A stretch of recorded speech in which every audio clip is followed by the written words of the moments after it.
आओ जी, आपका स्वागत है। महाराज।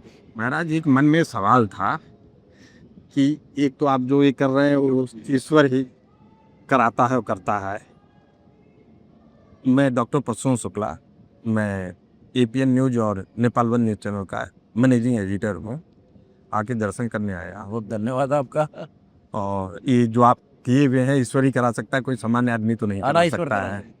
ईश्वर करा रहा है। आप तो ईश्वर इसमें के मैं ये दिख रहा था कि आप मानव सेवा में ये पूरा कार्य करवा रहे हैं। तो मोक्ष भी पाना है, मानव सेवा भी पाना है, तो दोनों में ये नहीं लग रहा है कि मानव सेवा करेंगे तो फिर पुनर्जन्म फिर वही।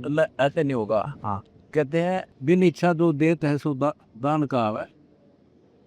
जैसे हम परिवार के लिए भक्ति करते हैं तो हमने भक्ति करनी है, मोक्ष प्राप्त करना है। अब इसका एक तरीका होता है, गुरुबिन माला फेरते गुरुबिन देते दान, गुरुबिन दोनों निष्पन्न भी पूछो बेतुरान।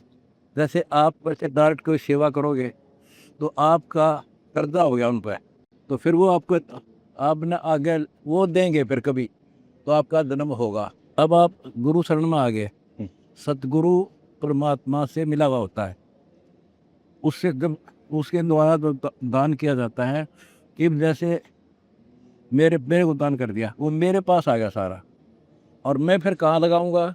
धर्म में लगाऊंगा। वो धर्म से उनको पुण्य मिलेगा और मेरा भगवान से कनेक्शन है। तो एक पावर है हमारे पास कि जो संस्कारों को काटने की ताकत है समर्थ के पास। मासा घटे ना तिल बदे विद नारे के दो लेख, और सच्चा सतगुर मिटा के ऊपर मार दे में एक वाणी है सुख समेत। अब जैसे आपने दान किया, हमने आपको उतना दिया, वापस भगवान को ना देगा, आपको ज़रूरत है। बाकी आपके उस दान को आपकी भक्ति के उस अकाउंट में लिखेगा।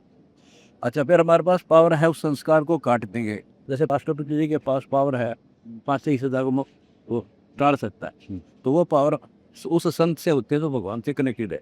अरे आप देखिए ना, भगवान से कनेक्टेड बिना यूँ काम हो नहीं सकता। ये है। तो कर्म और संस्कार अलग है कि एक ही है? देखो, संस्कार तो पिछले जन्म उनसे होते हैं, पिछले जन्मों में किए हुए जो पुण्य हैं, जो अच्छे बुरे हैं, उनसे संस्कार बनते हैं। और कर्म ही हम कर रहे हैं, जो बुरे कराएंगे तो बैड अकाउंट में, अच्छे कराएंगे गुड अकाउंट। ये अलग है, संस्कार अलग है और कर्म अलग है।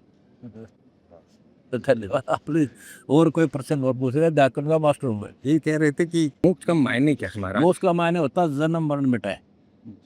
गीता जाए 15 श्लोक 4 में कहा है कि जब तत्व में तत्वदर्शी संत हूँ तो उड़गे डंग के वेदतम, सब शास्त्रों का मुझे ज्ञान है। गीता जाए 15 श्लोक 4 में कहा कि जब तत्वदर्शी संत मिल जा, तत्व ज्ञान की प्राप्ति के पश्चात परमात्मा के उस परम पद की खोज करनी चाहिए, जहाँ जाने के बाद साधक फिर लौट कर संसार में कभी नहीं आता। ये मोक्ष है।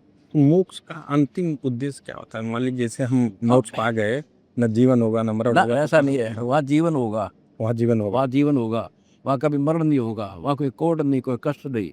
और ये प्रमाण है, एक तो वैसे कह नहीं से होता है, खुद परमात्मा है कबीर साहब, उन्होंने आके बताया। फिर 5-6 गवाह मैं दूंगा आपको जो उस स्थान को देख कर आया। वहाँ ऐसा ये तो नकली है, उसकी डुप्लीकेट नकल है, असली हमारा निवास वहाँ पर है। हम शिशली इतना हमारा एक सत्संग है, वो सुनो जी। तो हम वहाँ जाएंगे तो वहाँ जन्म होगा, ऐसे ही एक बार होगा, फिर मृत्यु नहीं कभी होगी। महाराज अपने शरण में लीजिए। नाम ले जाए, ये हुई बात है। पंडित